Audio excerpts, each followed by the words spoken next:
예, 유재수 전 부산시 경제부시장에 대한 청와대 감찰 무마 의혹과 관련해서 조국 전 법무부 장관의 영장실질심사가 열렸습니다. 보신 그대로인데요. 검찰이 직권남용 혐의를 적용한 가운데 어떤 부분이 주요 쟁점인지 법원은 또 어떤 판단을 내릴지 관심이 집중되고 있습니다. 네, 전문가와 관련 내용 짚어보도록 하겠습니다. 김성훈 변호사 그리고 유용하 한국외대 초빙 교수 모셨습니다. 어서 오시죠. 네, 안녕하십니까? 예, 안녕하세요. 그동안 가족 전체를 대상으로 하는 검찰의 끝이 없는 수사를 견디고 견뎠다. 여러 가지 메시지들을 오늘 내놨는데요. 먼저 조국 전 장관의 오늘 모습, 포토라인에서 어떤 마음을, 심정을 밝혔는지 한번 들어보고 돌아오도록 하겠습니다. 122일입니다. 첫 강제 수사 후에 122일째입니다.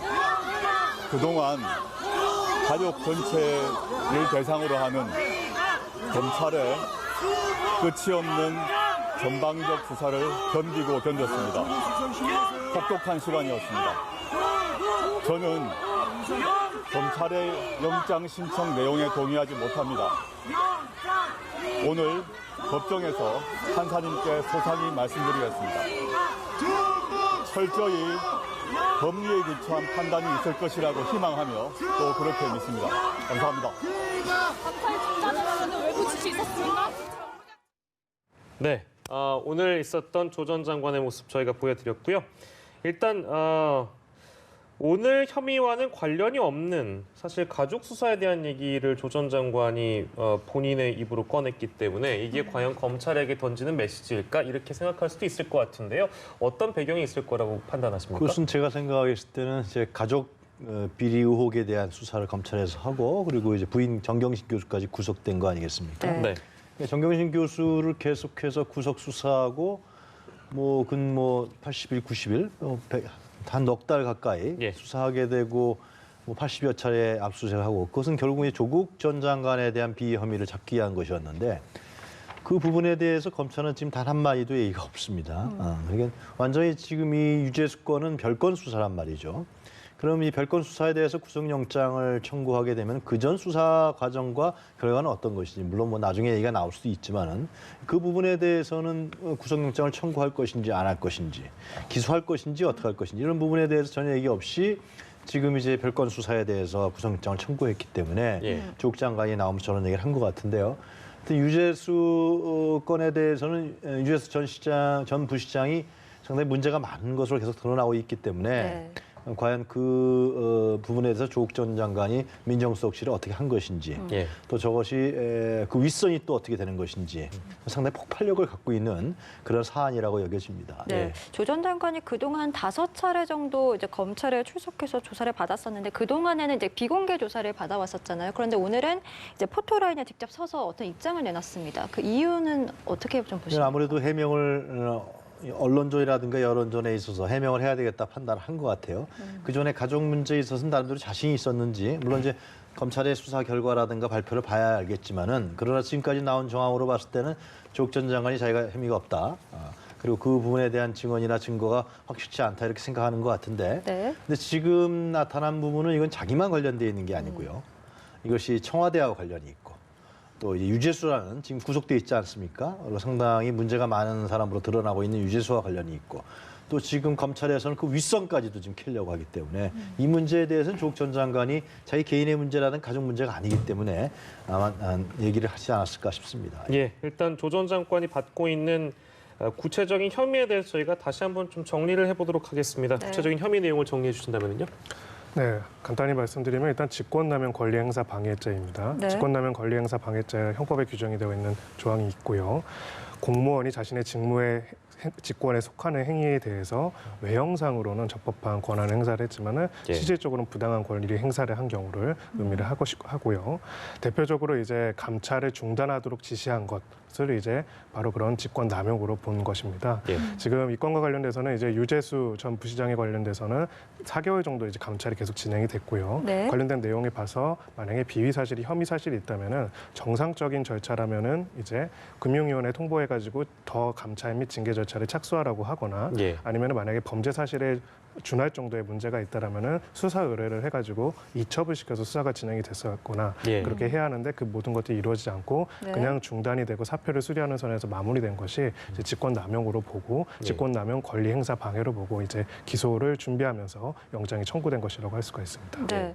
그 조 전 장관이 그동안은 이제 감찰 중단과 관련해서 좀 정무적인 책임은 인정했지만 어떤 법적인 책임은 좀 선을 그었었잖아요. 그래서 오늘 영장심사에서 이제 판사에게 좀 소상히 설명을 하겠다라고 밝히고 들어갔는데 조 전 장관이 좀 가장 공을 들여서 설명할 부분은 좀 뭐라고 보십니까? 오늘 지금도 우리 변호사님 말씀하셨지만 언론에도 많이 보도됐습니다만 당시에 그것은 뭐 청와대 민정수석실이 수사권을 갖고 있는 것도 아니고 또 해당자인 유재수 씨가 감찰 부분에 대해서 받아들인 부분도 아니고 그렇기 때문에 조국 전 장관이 민정수석실에 나름 민정수석으로 재직하고 있을 때 이 문제에 대해서는 나는 정황적 판단을 할 수밖에 없었다. 네. 그것을 일컬어서 정무적 판단이라고 그러는데요. 그런데 이제 결국은 검찰의 입장과 다릅니다만 그 정무적 판단이 과연 범죄 사실과 연루되어 있느냐. 직권남용이라는 범위가 상당히 넓기 때문에 예. 그 부분을 어떻게 해석할 것이냐라는 문제가 있는데요. 이건 오늘 예를 들면 유죄 무죄를 다루는 뭐 법정은 아닙니다만 예. 구속 불구속을 다루는 오늘 영장 심사인데 오늘 그 담당 판사도 상당히 굉장히 고민이 많을 것 같아요. 네. 이 직권남용 부분을 어떻게 할 것이냐. 예. 이것이 워낙 범위가 넓고 또 좁으면 좁고 과연 이런 부분들에 대한 이제 사실을 어떻게 판단할 건가 상당히 주목될 수밖에 없을 것 같습니다. 예. 일각에서는 이제 이 직권남용에 대한 부분 얘기하면서 국정농단 당시 수사와 비교를 많이들 합니다. 우병우 전 민정수석과의 어떤 당시 그 직권남용이 적용된 부분과 지금 조국 전 장관에 대한 혐의 내용들 글쎄 이게 같은 선상에서 비교가 되는지 모르겠습니다만 만약에 같은 부분이 있다면 어떻게 같은 것이고 다른 부분이 있다면 어떻게 다른 것입니까? 네, 먼저 다른 부분부터 말씀을 드리자면은 우병우 전 민정수석 같은 경우에는 직무유기가 이제 주된 혐의 사실로 이제 예. 적용이 될 부분이 있습니다. 네. 최순실과 관련된 여러 가지 비위 사실들이 있었는데도 불구하고 민정수석으로서 관련된 감찰 업무를 제대로 하지 않고 예. 의무를 의식적으로 방임했다라는 이유죠. 지금 그와 다르게 직권남용은 직무유기와 비슷하게 보이지만 좀 다른 부분이 적극적으로 권리를 행사해가지고 권한을 행사해가지고 어떠한 권리 행사를 방해했어야 합니다. 대표적으로 이제 우병우 전 민정수석 같은 경우에도 마찬가지로 직권남용 기소된 부분이 있는 게 예. 예를 들어서 문체부 차관이든 문체부 담당자에 대한 사찰을 예. 지시한 부분들이 직권에 남용한 것으로 봐가지고 기소된 부분이 있는 거죠. 네. 그래서 이제 이 직권남용 권리행사 방해죄에 관련돼서는 사실은 한 5년 전만 하더라도 기존의 설립 때 판례가 거의 없을 정도였습니다. 좀 사문화된 조항으로 봤었고요. 왜냐하면 이제 이 직권남용이 소위 말해서 권한에 속해야 하는 직권에 속하지만은 부당한 권한 행사라고 하는데 예. 어떤 경우를 부당한 것인지에 관해서 사실은 사법적 판단이 굉장히 어렵기 때문입니다. 네네네. 그런데 이제 적폐 수사 과정에서 이걸 광범위하게 적용해서 굉장히 많은 총 97건의 기소가 이루어졌고요. 네. 그러다 보니까 지금까지도 계속적으로 재판이 진행 중이고 판례가 나오고 있는 상황입니다. 예. 그래서 그렇다면 이제 이 부분에 대해서 이것이 과연 법에 대해서 형법 조항이라는 거는 예측 가능성이 있어야 하거든요. 애견 가능성이 있어야 하는데 내가 하는 게 어떻게 하면 범죄고 어떻게 하면 범죄가 아닌지 예. 어떻게 하면 조금 잘못된 거고 어떻게 하면 형사처벌을 받는 것인지 애견 가능성이 있어야 하는데 예. 네. 현재 직권남용죄의 구체적인 적용 기준에 대해서는 예. 그런 부분에 대한 애견 가능성이 많이 떨어지는 부분이 있습니다. 그래서 심지어 이 조항에 대해서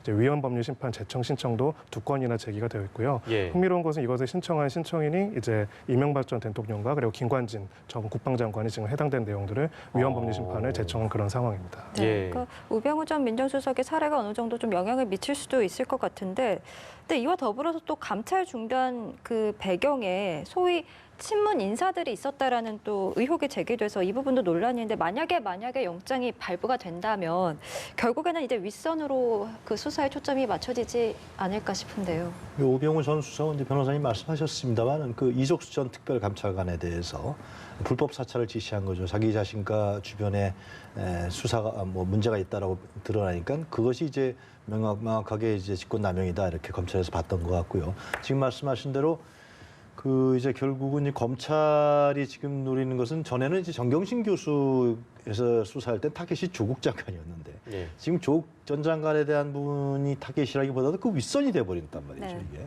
그렇기 때문에 지금 상당히 이건 청와대나 여권에서 굉장히 긴장할 수밖에 없는 상황인 것 같아요. 현직에 있는 뭐 윤건영 상황실장 같은 경우도 조사를 받았다 하지 않습니까? 실제로.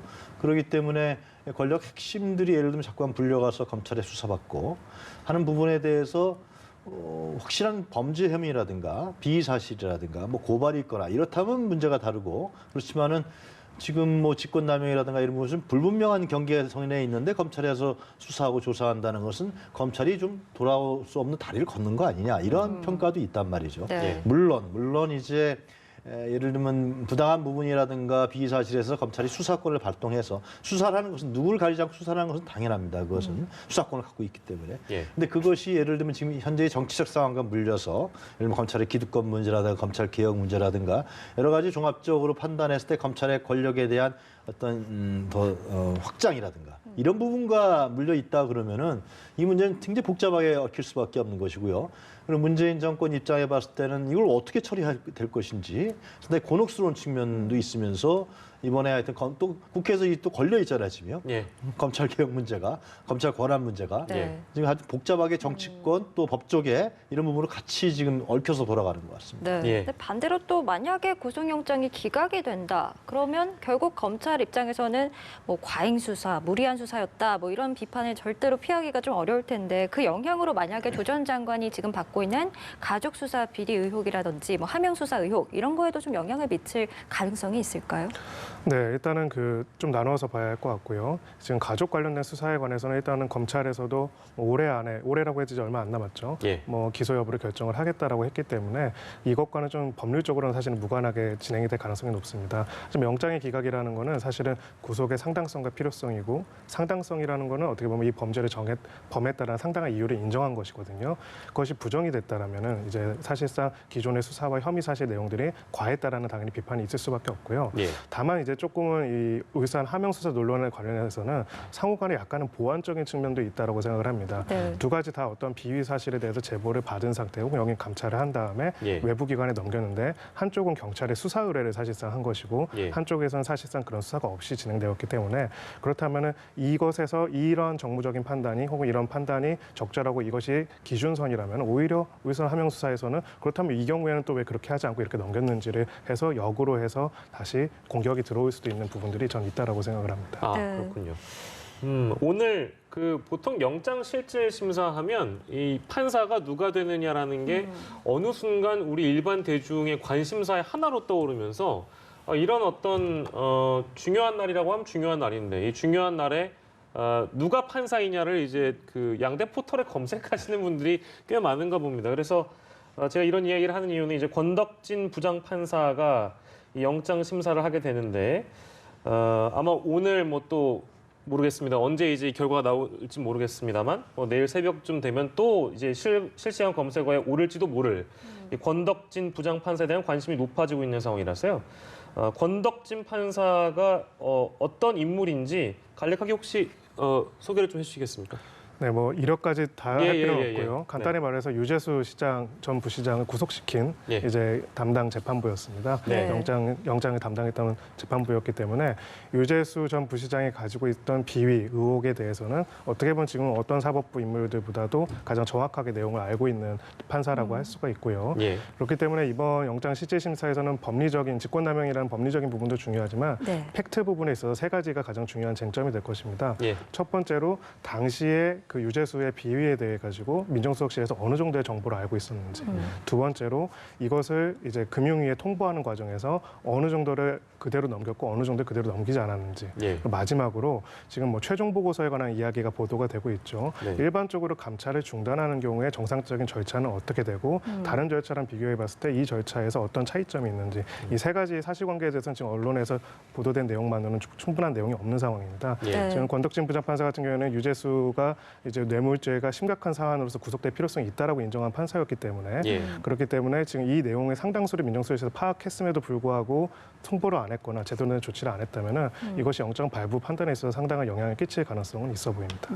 김상수 변호사께서 짚어주신 세 가지 사실관계가 이제 확인이 되면 오늘 밤 정도에 이제 조 전 장관의 구속 여부가 좀 결정이 될 것으로 보이는데 아직 좀 조심스럽습니다만 영장 발부 가능성 어떻게 보십니까? 글쎄, 제가 뭐 법률가가 아니니까. 그리고 지금 이 문제는 지금 그 판사가 유재수 사건에 대해서 관여했던 그런 구속영장을 냈던 판사였기 때문에 조국 장관한테는 그렇게 유리한 상황은 아닌 것 같습니다. 물론 판사가 그렇게 판단은 안 하겠지만 그러나 그 범죄에 대한 중대성에 대해서 심각하게 인지하고 있는 판사가 아니냐 그런 판단을 해요. 그런데 지금 문제는 결국은 이런 정무적 판단이라는 부분에 대해서 이게 조국 전 장관은 정무적 판단이라는 걸 자꾸만 얘기하고 있고 청와대에서도 그 정도 수준밖에 할 수 없었다라고 계속 얘기하고 있기 때문에 네. 이 문제를 범죄 혐의하고 연관시킬 때 뚜렷해야 된다고 저는 생각합니다. 그 범죄 사실이. 그렇지 않으면은 그거는 모든 국회의원의 정치 행위도 다 그럼 예를 들면 직권남용이 되나요? 근데 만약에 뚜렷하게 범죄 사실이 증명이 되고 검찰에서 범죄 혐의가 있다는 것을 정황상이라든가 증거라든가 이런 뭐 간접 증언을 통해서 밝힌다 그러면 판사가 당연히 발부해야지만은 그런 뚜렷한 범죄 사실이 없는데 이것을 추론해서 예를 들면은 직권남용이다 이렇게 한다 그러면은 뭐 상당히 문제가 있지 않겠습니까? 네. 뭐 그렇게 안 하겠지만은 물론 지금은 이제 구속영장 발부 단계이기 때문에 최종 뭐 법원의 판단은 아닙니다만은 그런 부분들도 아마 제가 봤을 때는 국민들도 지켜볼 것 같고요. 판사도 담당 판사도 오늘 상당히 고민하고 숙고하지 않을까 그런 생각이 듭니다. 네, 권덕진 부장판사가 유재수 전 부시장을 구속 결정을 한 그 배경에는 아마도 검찰이 충분한 어떤 그 범죄의 상당성과 그 소명이 충분히 가능한 상황이었습니다만 조국 전 장관 입장에서는 그 시기에 대한 문제를 분명히 삼을 거라는 생각은 듭니다. 그러니까 그때 당시에는 나는 뭐 검찰이 지금은 이렇게 많이 밝혀내는지 모르겠습니다만 당시에 자신이 판단하기에는 몰랐다라고 얘기할 수 있는 거 아니겠습니까? 이제 그런 논리로 이제 자신은 설명을 하겠죠. 어떻게 좀 전망하세요? 네, 아까 말씀드렸다시피 가장 중요한 부분 중에 하나는 유재수 전 부시장의 현재 혐의 사실과 내용들을 당시에 민정수석실에서 얼마나 정보를 파악하고 있는지가 가장 핵심적인 쟁점이 될 것입니다. 네. 그렇기 때문에 이 부분에 대해서 당시에 알고 있었던 내용에 대해 가지고 이야기를 할 거고요. 뭐 여기에 대해서 진술이나 주장도 중요하겠지만 사실 객관적인 자료들이 있지 않겠습니까? 포렌식 자료라든지 당시 중간 보고를 총 4번 받았다고 했는데 그 중간 보고를 했던 특감반원들의 진술 내용이라든지 회의 내용이라든지 이런 내용들이 아마 오늘 지금 이 법정에서 치열하게 제시가 되고 있을 가능성이 높고요. 거기에 따라서 이제 그 사실관계가 만약에 유재수 전 부시장의 범죄 사실의 주요 자료들을 다 보고를 받았음에도 불구하고 이 부분에 대한 것들을 어떠한 이유는 모르겠지만은 중단 결정을 내렸다면은 기존에 최근에 이제 있었던 여러 가지 직권남용 관련된 기소와 구속 사안에 비춰보다면은 이 부분에 대해서는 범죄 사실이 구속의 상당성이 있다 이렇게 판단될 가능성이 좀 높아 보입니다. 앞전에 좀 저희가 짚어봤습니다만 이제 검찰 입장에서는 만약에 이 영장심사에서 영장이 기각된다면 수사의 동력을 이룰 수 있는 가능성이 충분하기 때문에 그럴 가능성이 높기 때문에 그래서 아까 말씀하신 어떤 그런 물적 증거들 어느 정도 충분히 확보하고 자신감 있는 상태에서 승부수를 띄웠다. 이렇게 봐도 무방할까요? 어떻게 판단하세요? 그런 부분이 있다고 생각을 합니다. 왜냐하면 이제 나머지 수사 관련해가지고 사실 조금 더딘 느낌이 있었고 이것이 오히려 더 너무 일부러 늦추는 것이냐라는 비판도 있지 않았습니까? 근데 사실 이 직권남용 관련된 수사는 굉장히 어떻게 보면 빠르게 이루어졌고 구속영장 청구까지도 그렇게 많은 시간이 걸리지가 않았습니다. 그렇기 때문에 이제 좀 물적 증거나 진술 증거들을 많이 확보한 상황으로 보여지고요. 일단은 조국 전 장관 쪽에서 그 결정 자체의 주체가 자기 자신에게 있다라는 점에 대해서는 인정을 하고 있는 상황이기 때문에 법리적인 적용 부분에 있어가지고 이제 그거는 재판부의 판단을 받아보면 되는 것이 아닌가 이렇게 판단하고 있는 것으로 보입니다. 네. 저희가 좀 이쯤에서 그 청와대 선거개입 의혹도 함께 좀 짚어보죠. 검찰이 그 전방위 지금 수사에 나선 가운데 이제 임동호 전 민주당 최고위원 측에 대한 압수수색 영장에 한병도 전 정무수석을 피의자로 적시를 했습니다. 이거 좀 어떤 의미라고 봐야 됩니까? 그 유재수 건하고 좀 저는 다른 차이가 있다고 생각합니다. 유재수 전 부시장 건은 확실하게 유재수라는 인물이 구속될 만한 사유라든가 범죄 의혹 혐의라든가 이런 부분들이 자꾸 밝혀졌기 때문에 상당히 검찰에서 강하게 나가는 것 같고요. 그래서 그것을 덮으려고 했느냐, 봐주려고 했느냐. 결국 그거 아닙니까? 청와대에서 봐주려고 한 거 아니냐 이런 얘기인데 이 임동호 이번에 울산의 이 문제 건은 김기현 전 시장에 대한 뭐 하명 수사건은 임동호 지금 전 최고인이 문제인데 가만 보면 임동호 전 최고인이 지금 오사카 총영사, 뭐 고백 영사 이것을 이제 한병도 전 수석이 제안했다, 안 했다, 뭐 이런 거 아니겠습니까? 근데 그게 네. 1년 전 얘기예요. 그러니까 밥 먹는 자리인가요? 술자리에 산 얘기 정도 수준이거든요. 예. 거기서 이제 구체적인 얘기가 어떻게 됐는지는 뭐 저희가 확실히 모릅니다만은, 근데 그 다음에 중요한 사실은 뭐냐면 임동호 전 최고위원이 공천 신청을 했다라는 겁니다. 만약에 거기서 거래가 이루어졌다 그러면은 예. 공천 신청을 안 했겠죠. 네. 안 하고 예를 들면은 뭐 오사카 영사 등 고베 영사 등 그쪽 수순으로 밟았겠죠. 공천 신청을 했고, 그리고 그 당시에 그럼 민주당에서 했단 말이죠. 공천 예. 심사를. 예, 예. 공천 심사를 했을 때는 당연히 여론조사를 해볼 테고요. 그래서 전 송철호 현 시장과의 여론조사 격차도 상당히 있었다고 판단했다는 얘기도 좀 나온단 말이죠. 예. 그리고 경쟁력도 봤을 테고, 그리고 그것은 예를 들면 공간심사위원회에서만 한 게 아니라 또 예. 최고위원회에 올라갔어요. 최고위원회는 뭐 친문의 최고위원도 있을 테시고 비주류의 최고위원도 같이 얽혀 있단 말이죠. 서로 합의해서 이건 결정하는 것인데, 과연 그러한 공천 과정에 대해서 예를 들면 청와대에서 압력을 넣었다 그래서 그것이 공천을 임동호 전 최고위원을 공천에서 탈락시키고 송철호 현 시장을 줬느냐? 그것도 전략 공천도 아니고 단수 공천이거든요. 이거는요. 네. 그리고 제가 알기로는 보도된 바에 있지만 임동호 전 최고위원 공천 탈락한 다음에 뭐 약간의 반발이 있었지만 큰 반발이 있었던 건 아니에요. 네. 그럼 큰 반발이 있어서 그 다음에 뭐 오사카 영사라든가 고베 영사로 갔다. 그럼 또 얘기가 달라지는 건 그것도 아니지 않습니까, 실제로? 예. 이러한 어떤 정치 관계의 흐름으로 봤을 때는 이것이 좀 글쎄요, 검찰이 좀 수사를 하고 있지만은 뭐 확실한 증거라든가 이런 부분을 밝혀낼 수 있을지 상당히 의문이고, 또 이 문제는 부연해서 말씀드리면 이제 검찰이 처음에 이 울산 지역의 그 김기현 전 시장의 측근들의 비리 이런 부분에 대해서 뭐 무혐의 처리했다. 또 고래고기 사건도 있었다. 그래서 검찰도 사실상 이 문제에 대해서 자유롭지 못한 측면이 있단 말이죠. 경찰에서 또 수사한 것이고, 경찰에서 또 한 달 뒤에 청와대에서 문건 내려온데 한 달 뒤에 또 수사했다. 그런단 말이죠. 이 복잡하게 얽혀 있기 때문에 이 문제가 과연 진짜 검찰이 바라는 대로 예. 확실하게 예를 들면 청와대가 기입을 해서 임동호라는 사람을 낙마시키고 예. 송철호 현 시장을 올린 부분에 확실하게 진짜 관여했느냐, 선거 개입을 했느냐. 라는 부분에 대해서 아직까지 나온 부분에 있어서는 의혹이라든가 어떤 정황상 추론만 검찰이 제시하고 있지, 네. 확실한 부분은 좀 안 나오지 않냐 그런 생각이 듭니다. 저는. 네. 그래서 관련자들을 조만간 소환해서 이제 조사하겠다는 게 검찰의 방침인데, 그렇습니다. 그러니까 방금 언급하신 대로 송철호 현 울산시장이고요. 당시에 이제 수사 책임자였던 많은 분들이 이제는 익히 아시는 황호나 전 당시 울산지방경찰청장, 그리고 방금 언급한 한병도 전 수석 소환이 임박했다.